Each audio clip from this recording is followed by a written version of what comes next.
Session title: Becoming a Workforce of Everyday Scientists, Setting the Stage.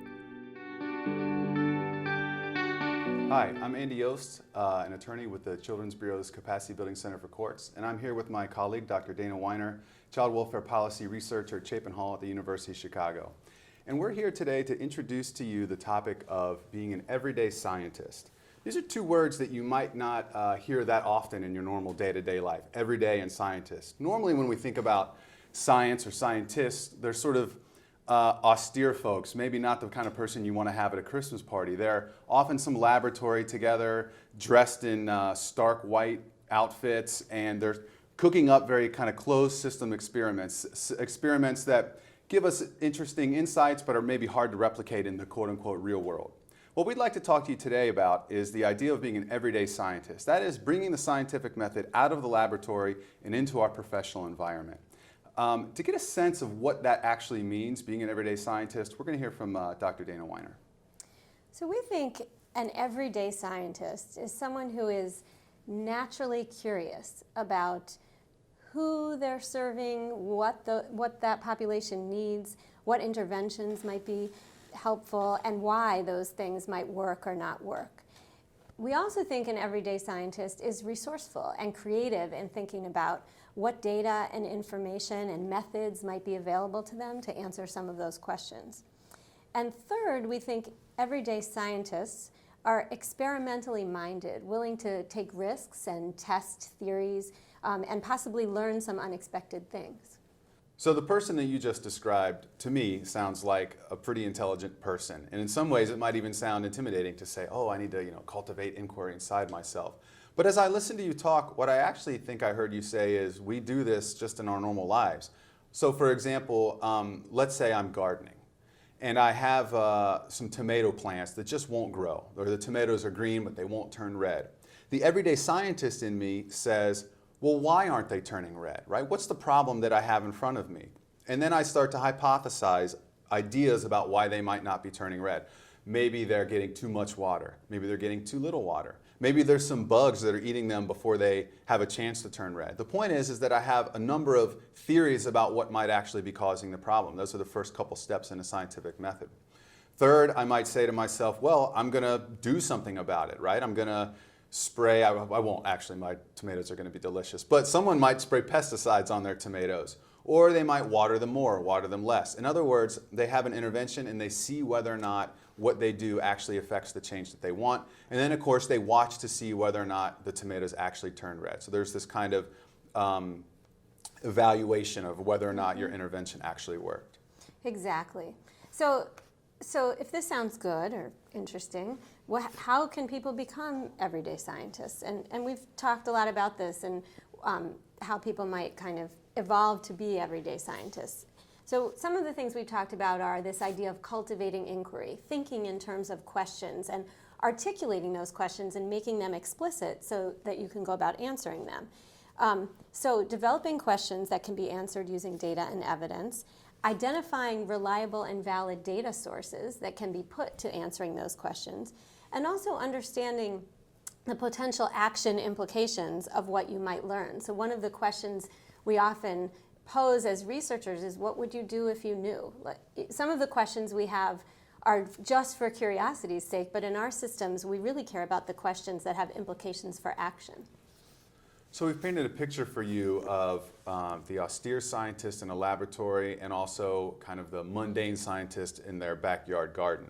And what I'm hearing you describe is sort of a professional space in between those two things. So there is a way to be a bit more rigorous than the everyday gardener, but maybe a little less rigorous than the professional scientist. So what might that look like in a professional context? Let's imagine, just for the sake of the conversation, that you're an attorney, that you're a children's attorney. And you have concerns that in your jurisdiction, or maybe even just in your own courtroom, the voices of children are not being heard.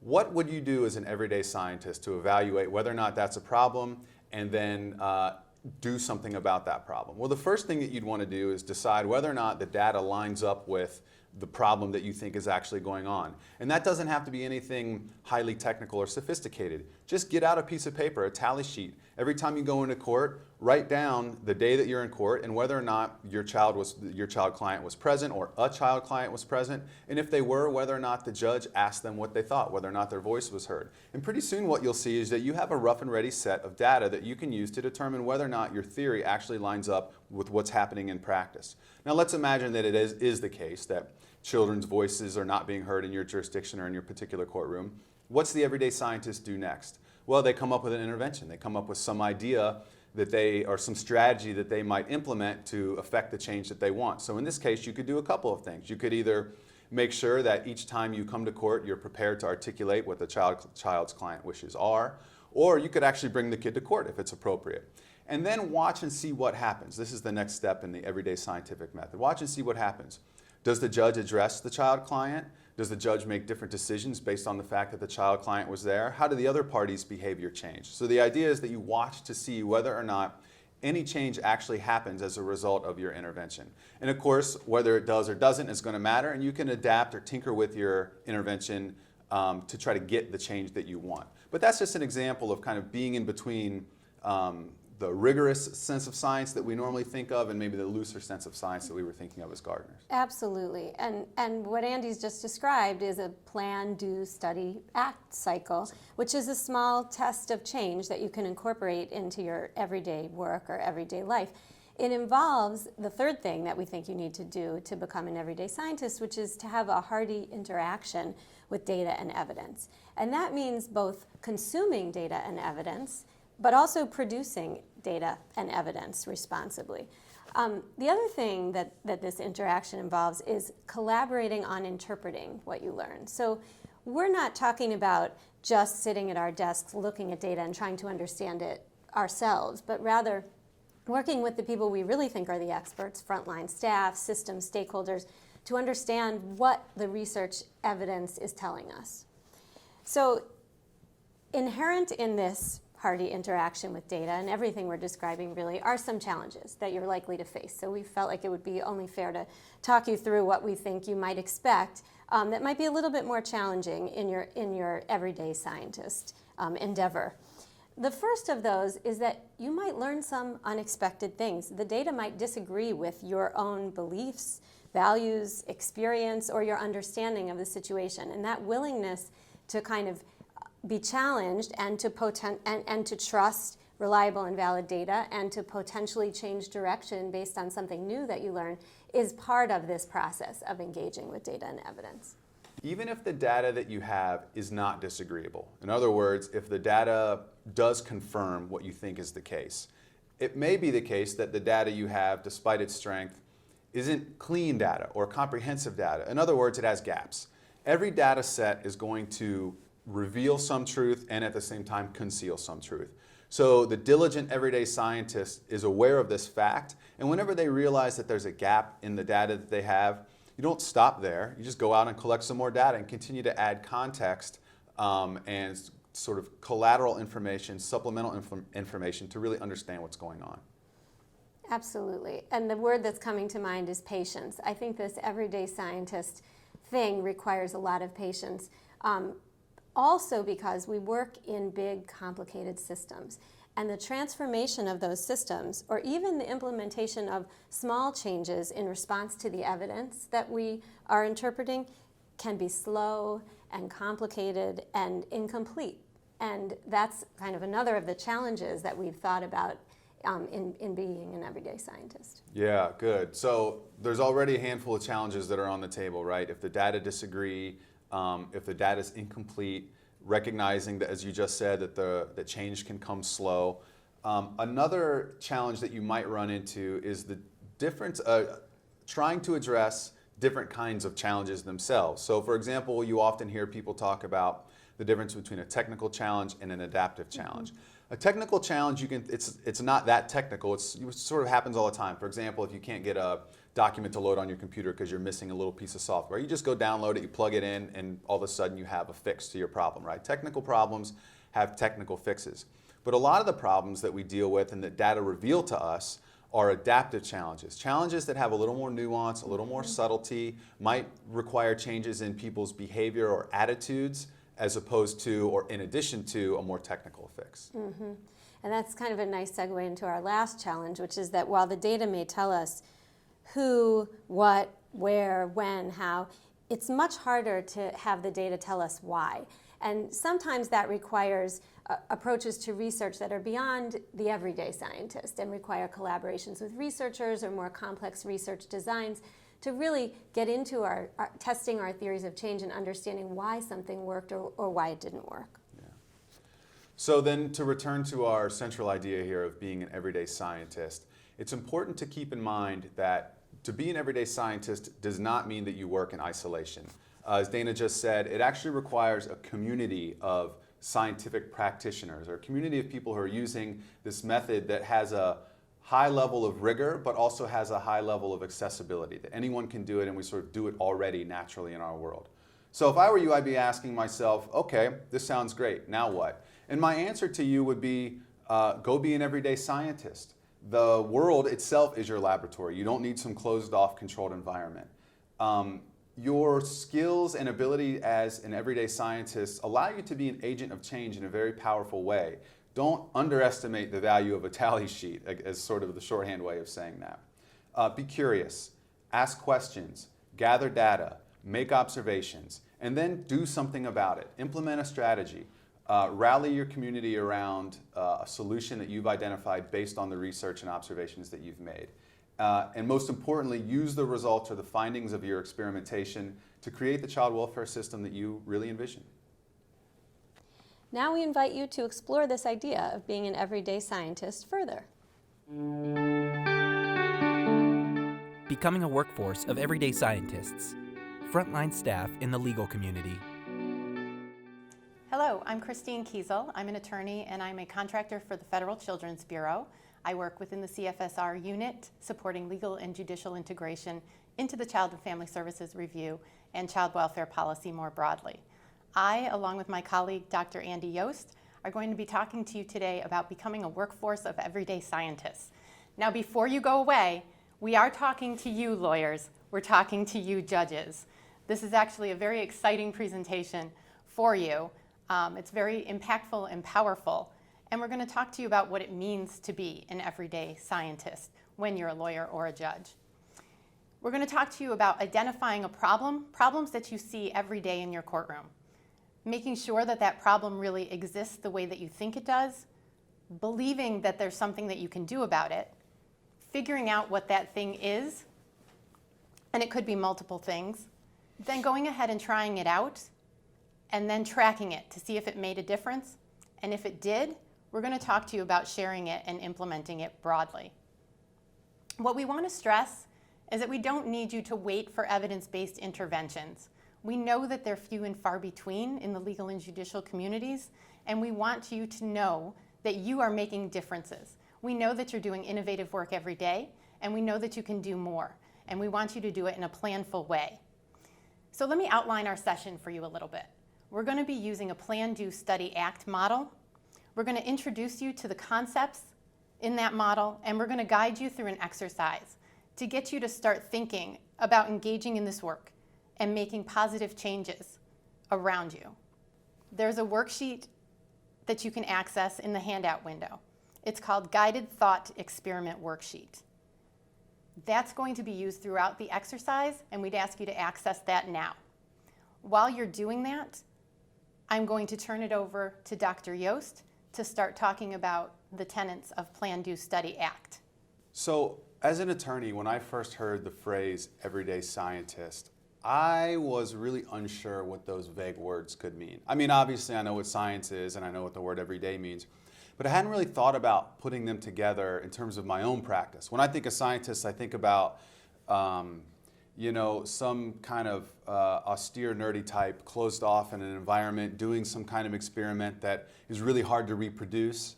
I didn't think about how I could actually do that sort of stuff in my own practice, whether I'm representing clients or I'm working on system reform. But as I read more about this and I had conversations with my colleagues, I started to see that the practice of everyday science really isn't that much of it's not a monumental shift in terms of how we do things every day. The way I see it, there are four things that an everyday scientist does in terms of their method. The first thing is we observe problems. We identify a problem. So we scan the environment, whether it's your courtroom or it's the office out of which you practice, or it's the policy group that you're working with, and you look for problems that are in the environment. What do problems look like? They look like issues that manifest or show up in data. So you pull data, you scan the data, you analyze the data, you dig deep into it in order to identify a problem. That's the first thing that an everyday scientist does. Now, just very practically speaking, if I'm an attorney practicing in a jurisdiction or in a courtroom, I might say to myself, well, I don't have any access to data. But because it's everyday science, you can collect your own data by pulling out a tally sheet or reviewing your own case files to see how many times a certain issue or behavior occurs or doesn't occur when you're looking for that problem. So the first thing is to just look for a problem, observe the world around you. The second thing is to hypothesize. Good scientists come up with a theory, or maybe a more accurate way of putting it is they articulate what they think might be the root cause of a problem. So a root cause is not something technical, and by the way, there are rarely only one root cause. Usually there's literally like a tree root, there's a system of roots, right? There are a system of causes. So the second question that an everyday scientist asks is, given that I think that this is a problem, what might be the root cause of that problem, or causes to that problem? The third thing that an everyday scientist does, and again, this can happen literally in the courtroom, is to start to collect data and to see whether or not, first of all, the problem that you think is out there really is a problem, as we mentioned earlier, but also start to test your hypothesis and see whether or not the causes that you think are leading to the problem are actually those causes. It might turn out that you're wrong. But as any good scientist knows, the more we can eliminate the idea that you're wrong, the closer you are to being right. And then lastly, what you want to do as an everyday scientist is actually do something about the issue that you've identified and corroborated with the data and hypothesized about. So you want to come up with some kind of intervention, some kind of strategy, some kind of way of affecting a change that you'd like to see in the world. And then of course you iterate. So then you start to watch and collect data on whether or not that's actually resulting in the change that you'd like to see. So being an everyday scientist isn't anything revolutionary. In a lot of ways, however, the everyday part of it is exactly what makes this practice or this structure revolutionary. It's not something that's closed off somewhere else. Practice small, safe experiments, nibble at the edges, kind of see what you discover and what comes up, and tinker a little bit. Remember that we're talking about a practical science, a science that's in the field, not in the laboratory. I totally agree with what you've said, especially the part about lawyers and judges already thinking about this in some respects, wanting to know what works, wanting to know how to achieve better outcomes for the parties in front of the judges or for their clients. I think it's a natural function. We're just kind of putting some steps to it. So let me give you a couple of concrete examples that I thought of as you were talking. In one court, I saw there was a problem they identified in that they were having multiple wasted court appearances. And it was primarily due to cases where there was substance use disorder and the clients were ordered to go for an evaluation. And they weren't going, and they were coming back to court, and it was a wasted court appearance, besides the fact that the client wasn't getting any services that were deemed necessary. So the court took it upon themselves to do a little research to see whether that was really impacting their calendar. And they went through court files, and they determined, yeah, there was a lot of time that was being wasted with these unnecessary court appearances. And so what they determined to do was to bring those evaluations into the courthouse so that people wouldn't get lost between the courthouse and the scheduled evaluation, and they would actually have that right on site, and the next appearance would be a meaningful one, and more importantly, if the person needed services, they were getting those more timely. So, and how did things turn out? The experiment is ongoing, but for the most part, it has reduced the unnecessary appearances, and we are seeing more timely evaluations in that site. Another example to share with you is around youth attending court. So there was a very progressive court where attorneys were happy to bring their clients to court, and they were coming, but they weren't being engaged at all. They were sitting, they were listening, they were asked at some point if they had anything to say, maybe there was a sentence spoke, but there was really not that level of engagement that both the attorneys for the children and the court wanted to see. So they brought people together to gather some qualitative analysis about why they think that's happening, including youth. And it was determined that a likely cause was that the youth were intimidated. They weren't spoken to until everybody had already talked about the case, they had used the jargon, there was a lot of information that happened, and then they were intimidated to speak up.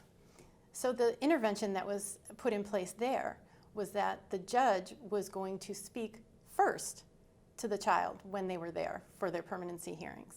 And he addressed the child first every single time. And they saw that the youth opened up. And oftentimes the youth gave so much information at that point that there was very little for the professionals to say. So that was a positive experiment as well. So those are two very tangible ways that there was a difference made by the lawyers and the judges in the courtroom to affect positive outcomes. Those were both two really great, clear, and concrete examples, Christine.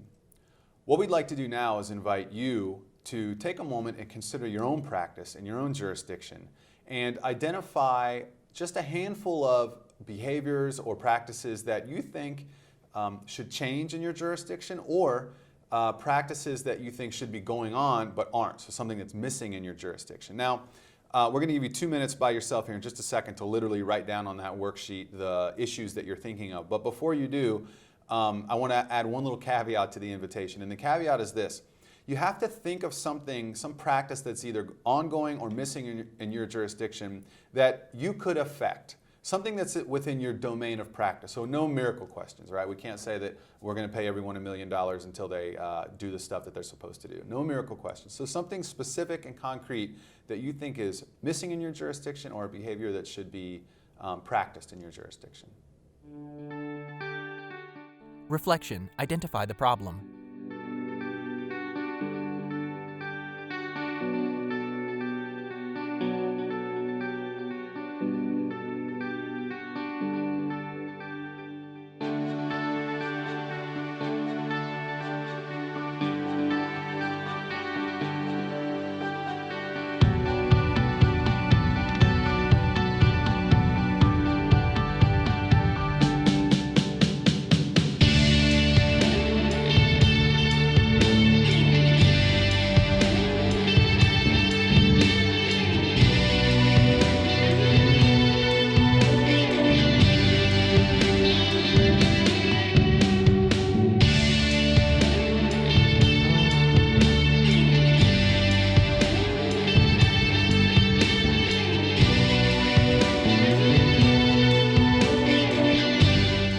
One minute remaining.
Think about some of the things that you might have come up with. For judges, you might have said that there's not enough time on my docket to get all the cases in that I want to hear. You might have said, I'm frustrated that attorneys don't come as prepared as I would like to court, or that there's too many continuances that happen on my caseload. For the agency attorneys, you might have identified something like that the caseworkers are spending too much time waiting for court to be called, or that there's a lack of early identification of relatives, which is preventing the case from moving forward in a positive manner. Parents attorneys, maybe you said that too often there's a cookie cutter menu of services that's being offered to your clients and not enough tailored services. And attorneys for children, maybe you have an issue with not being enough youth voice in the courtroom. These are all great examples, and I'm sure you have a lot more. And I'm sure you have ideas as to why these things are occurring, and also likely solutions to test out. And that's what makes these ideas perfect for the everyday scientist. Okay, you've had an opportunity now to identify a handful of problems in your jurisdiction, behaviors that you think should change or behaviors that you think might be missing. What we'd like to do now is invite you to do the second step of the practice of everyday science, and that step is to formulate a hypothesis about why what you think is going on might be going on. In other words, you might have heard this phrase, a root cause analysis. What we want you to do is consider what could be the cause of the practice that you'd like to see done differently, and hypothesize how that cause actually results in the behavior that you're seeing or that you're not seeing. So when you're looking for potential causes, just a couple pointers before we give you a chance to actually consider this idea. When you're looking for potential causes, first of all, start with a hunch, but don't stick with a hunch. In other words, if you feel like there's something that's going on and you have an idea as to why or how the cause sort of is flicking the first domino over to lead to the effect that you're seeing, take the extra step to check in and see whether or not what you think is happening is actually happening. In other words, it might sound redundant at this point, but collect a little bit of data. Again, this doesn't have to be anything big and scary. You don't have to do a formal research project.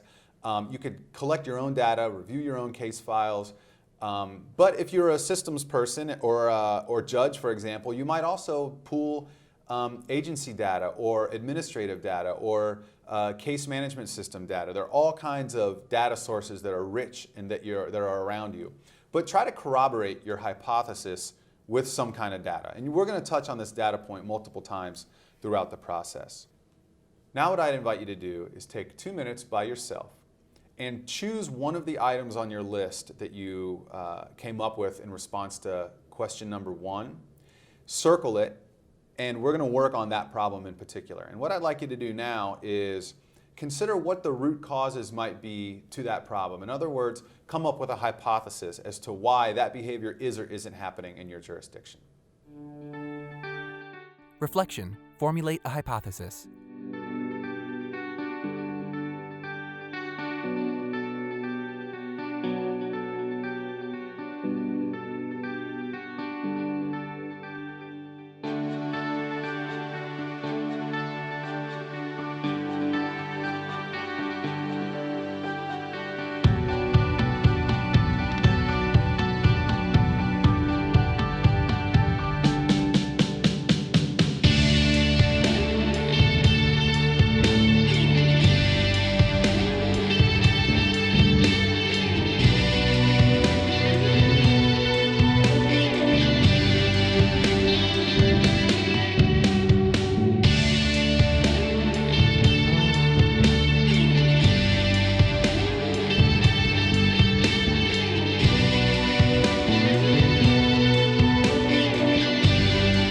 One minute remaining.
Like what you said, Andy. We've all had experiences as lawyers and judges, those difficult cases, those cases that stood out to us, those cases that made us really want to scream, and those may guide our thinking and be in the forefront of our minds.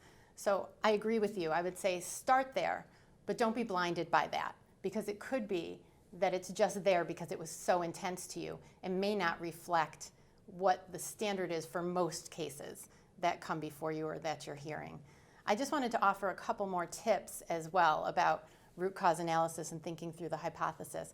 A lot of you have heard about the 5 whys, And so I wanted to loop back to that so that we know that we're talking about similar things. So it's taking that hunch, as Andy said, or that idea that sticks with you and asking, why is that happening? And you will likely have to ask that further. It's happening because, and there's probably a why under that. And until you can stop asking the question why, there's no more answers to that, you're probably onto something. So I think there's questions about whether that's truly a root cause or not, but it's something. It's something to take with you, and it's something to think about and how to address it. And in identifying what you want to change, I like to think about beginning sentences with if only. If only judges would consider ordering services that were specifically tailored to each family. If only youth were allowed to speak in court and not just attend and sit and watch. If only we had a process for attorneys to talk prior to coming into court to reduce those continuances. So if you're struggling with the what to do, you might want to start with an if only frame for that. So I just wanted to add that. But you also started talking about collecting the everyday data. How will you know if it's making a difference, right? And there's some ways that are super slick, high-tech ways, and there are just as effective low-tech ways. And I think that's really important because you may be in very different places. Your organization, your court, you may be an individual attorney that doesn't have access to a complete data system or tracking those things. And that's okay.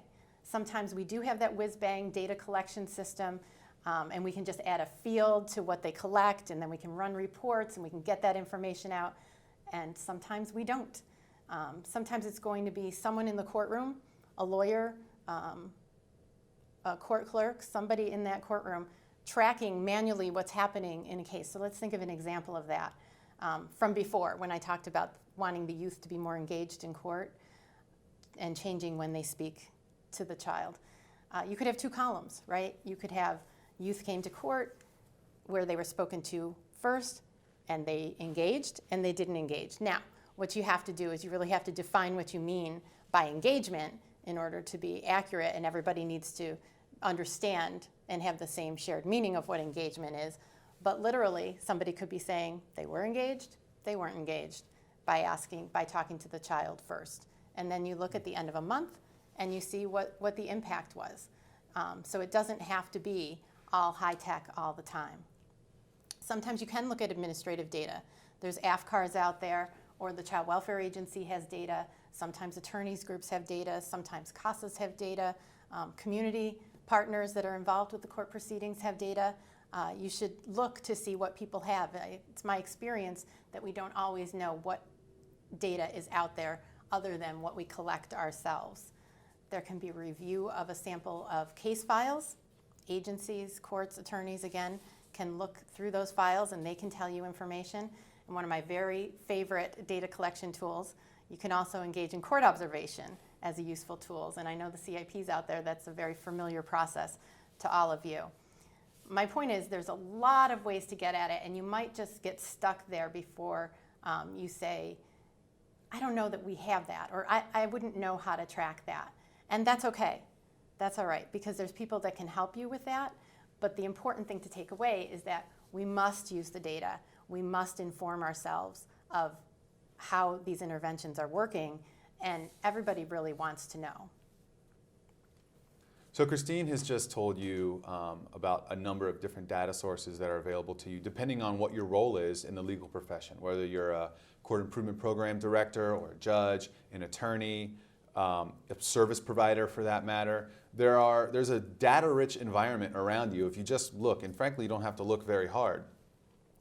So now what we'd like you to do is consider the issue that you've already identified and that you've been analyzing using this everyday scientist method. Recall where we are. First of all, you identified the problem. You identified the problem by starting with a hunch and then corroborating that hunch with some additional data. In other words, you followed the evidence to verify whether or not what you thought was a problem actually is a problem. Let's assume that that's the case, and you've now developed a hypothesis around the root causes of that problem. So you have a handful of potential causes that have led to the issue that you've identified. Now, what we want you to do is narrow the field of causes to only those causes which you feel like you could in some way affect. It may be the case that you, with just a small partnership, or frankly even a large partnership, I suppose, with a court improvement program or even a university in your jurisdiction, you could affect larger change. But what I want you to do right now is just think about which of those causes you might be able to affect. It might only be 2 or 3 out of 5 or 6 or 7 that you've identified. Once you have those causes identified, we're going to give you 2 minutes to write down a list, brainstorm a list of potential sources of data, everyday data that you might collect or access in order to test your hypothesis out. So remember that if you're sort of practicing in the trenches, data collection can be something as simple as a tally sheet. And if you're working at the systems or policy level, it can be something as sophisticated as a case management system. So 2 minutes by yourself to just come up with a list of everyday data that you might collect. Reflection. Collect everyday data and test your hypothesis.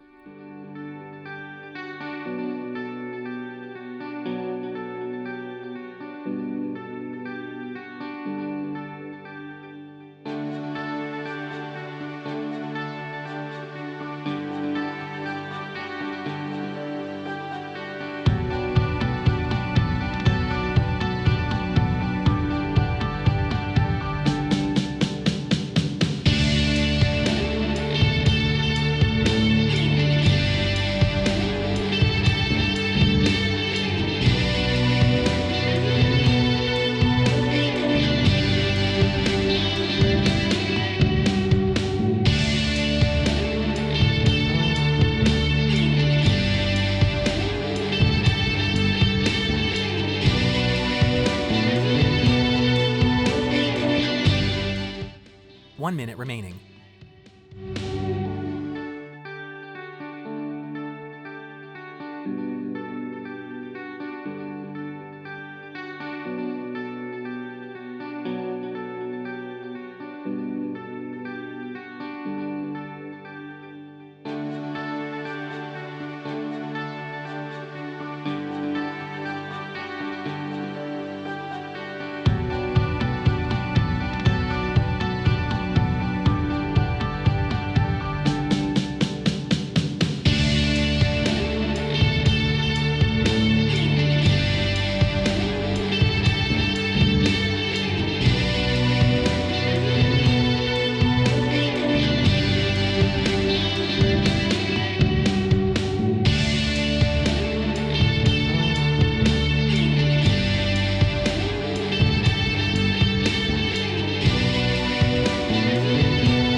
How'd you do? Did you identify an existing data source? Did you question whether that source exists? So how do you know? Hopefully you came up with a list of data that you would like to see. And if you don't know if it exists, how do you know? There are people around you to ask. Court clerks, court managers, attorneys for agencies, attorneys for private providers. There's a lot of ways to ask questions to get to whether the data exists. And remember, if it doesn't already exist, then hopefully you were thinking about how can you capture it. And don't forget the good old tally sheet that we've been talking about. It's a very, very useful tool. Okay, let's fast forward now. You have an intervention, you've tried it out, you've tracked it with your data, and you are seeing improvement. Yay, you. So now what? So scientists, they don't keep their discoveries to themselves, right? They share the information, they share the knowledge, they spread the word, and improvements eventually can be observed widely, which is what they do. So we'd like you to think about that also, and we encourage you to be agents of change. So what does that mean? It means not only, but first, starting with changing your own behavior, right? What did you do and how did you change? What practice change did you implement? And make sure that you're consistent with that and testing it over time, because like anything, outcomes can change. So keep making sure that you're monitoring and testing and continuing to improve. Perhaps you're going to spread that change to your colleagues as a start. That's a good start. And when you have the data to support, that's an easier conversation. But don't be afraid to share it more broadly.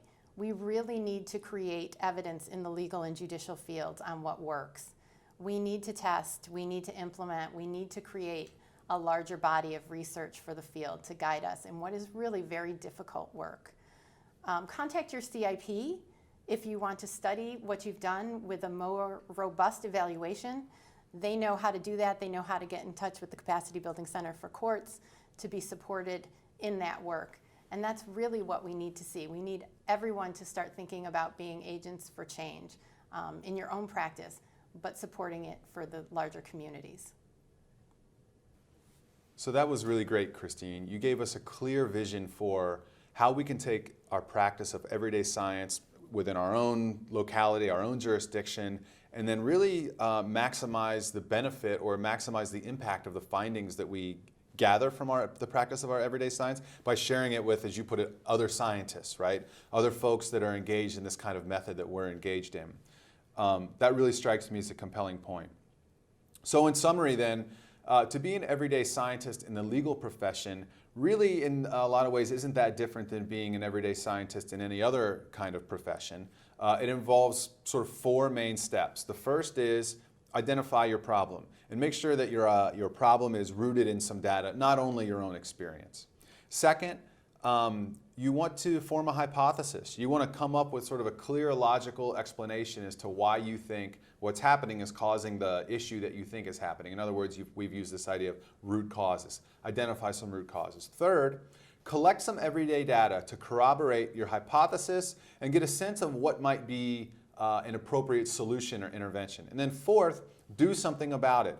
Actually engage in some kind of experiment that's aimed at changing the behavior or affecting the problem that you're trying to affect. And of course, we're collecting data and evaluating whether or not we're right about the problem, right about our root causes, right about our hypothesis, and right about what we think is going to fix the problem all along the way. So the entire process is informed not only by our own experience, but also by the data. So that's it. If you do those 4 things in your own jurisdiction, you're an everyday scientist, and you've dramatically increased the chance that we can bring about the child welfare system that we all envision. Logo for the Child Welfare Virtual Expo. Child Welfare Virtual Expo. This video was developed for the Child Welfare Virtual Expo by the Capacity Building Center for States and is sponsored by the Children's Bureau. Its content does not necessarily reflect the views and policies of the Children's Bureau.